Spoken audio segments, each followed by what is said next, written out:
Hi guys, today we're looking at the matter screen, which is where you can view each matter in more detail.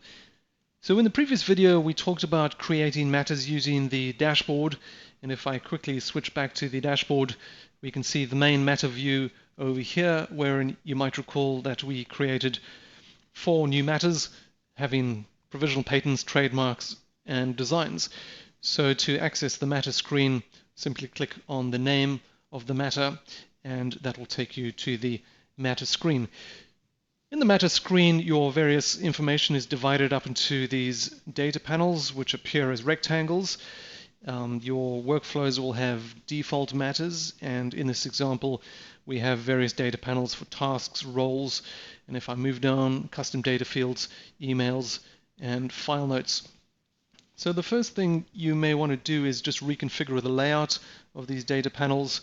So if I click on this Edit Layout toggle field, I can then bring my file notes up and extend my emails across, for example, and that will then keep that layout for next time. In each panel, we can create tasks like we did in the previous example. So here I'm creating a task to draft the application, and that's due in 3 days, and those tasks will appear. If a task was due in the past, for example, if I just update the date, it will appear red, and there is also an option to hide completed tasks. So if I uncheck this field, we can see the tasks that have already been completed. Now, various contacts can be assigned to roles. Now, there are no roles yet configured for this provisional patent. So what I can do is at the top I can click on the provisional patent workflow to create some roles. So let's quickly do that.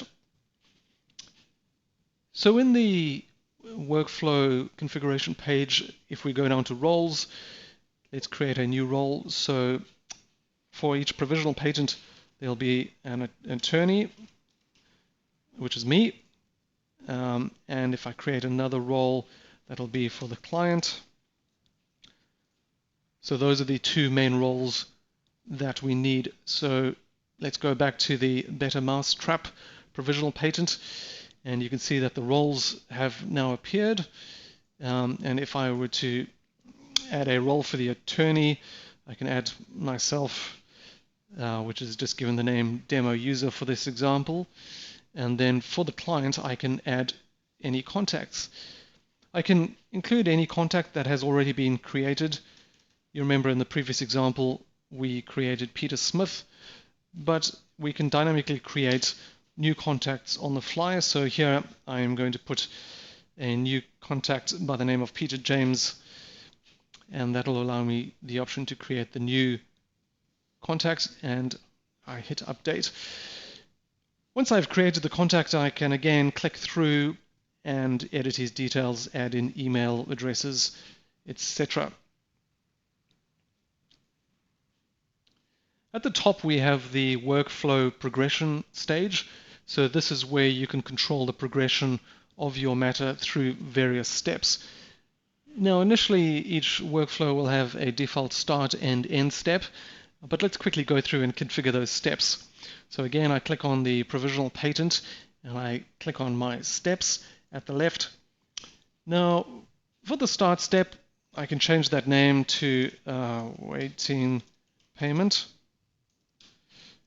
which is when we're waiting the client to pay us to start drafting. And once the client has paid, let's create a new step called drafting. And let's create a new step called application filed.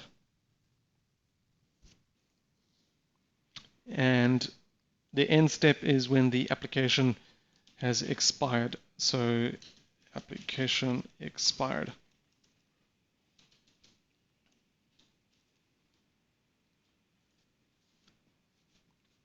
So now the next thing we have to do is tie all of these steps together. So starting with the awaiting payment, let's move to the next step, which is drafting. So once the client has paid, then we start drafting. Now, moving to the drafting step, once we've drafted the application, the next step is the application is filed. And after the application is filed, then the application is expired.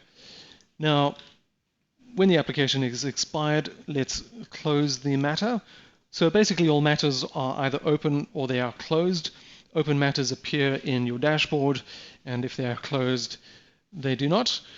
So now if we go back to the matter screen, we will now see that our steps have been updated and we can progress through these various steps. So once the client is paid, I can then click on the drafting step, and that will then progress the application through to drafting. If I go back to the dashboard, you will see that the current step is now shown as drafting. And if I move to application filed, if we go back to the dashboard, we'll see that it has updated to application filed. Now, it is possible to branch steps. We have two options. We can have the application expired or rejected. So if I click on application expired, it'll move to that stage, and as you will see that the application is now closed and it therefore has a strike through it. In the next video, we will be looking at how to create custom data fields. So data fields are used to record any type of data for your various matter. And just to summarize, in this video, we looked at the matter screen, which is where you can control each matter in more detail. You can view your various information in these various data fields to view various things like tasks, roles, custom data fields, and file notes. And you can progress matters through various configurable steps.